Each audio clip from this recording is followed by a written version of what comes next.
A viewer is asking tonight, is it true that international students could be forced to leave the country when the academic school year begins in the fall? Well, the short answer is yes. New guidance from ICE is making that so. Larry Miller joins us now with more information about all this. Hey, Larry. Hey, Bruce. Well, good to see you. Well, many colleges in the fall are opting to conduct courses solely online because of the pandemic and a lack of a vaccine.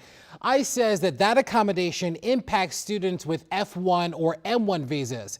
And that means that they'll be able to participate in online courses, but in their home country.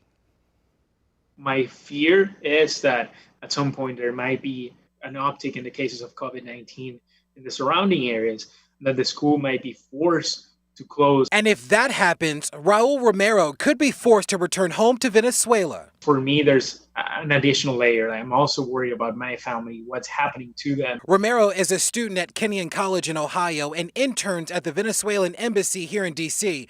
The rising junior is on an F1 visa that allows him to study in the States.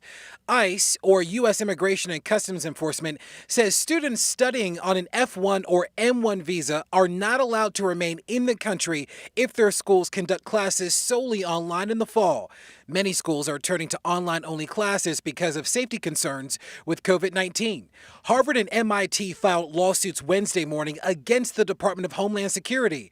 They want courts to bar the agency from enforcing federal regulations that force international students from staying in the country if their colleges offer only online classes. For Romero, he has some relief because he says Kenyon College will offer some in-person classes in the fall.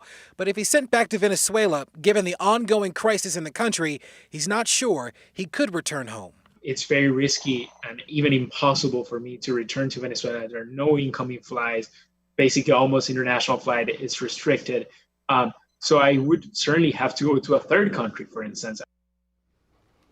Well, hundreds of thousands of students are being impacted by this change. This policy has been in place. ICE issued an exemption for the spring and summer semesters. And Bruce, some are criticizing the change, saying that it should be relaxed given the current circumstances with COVID-19.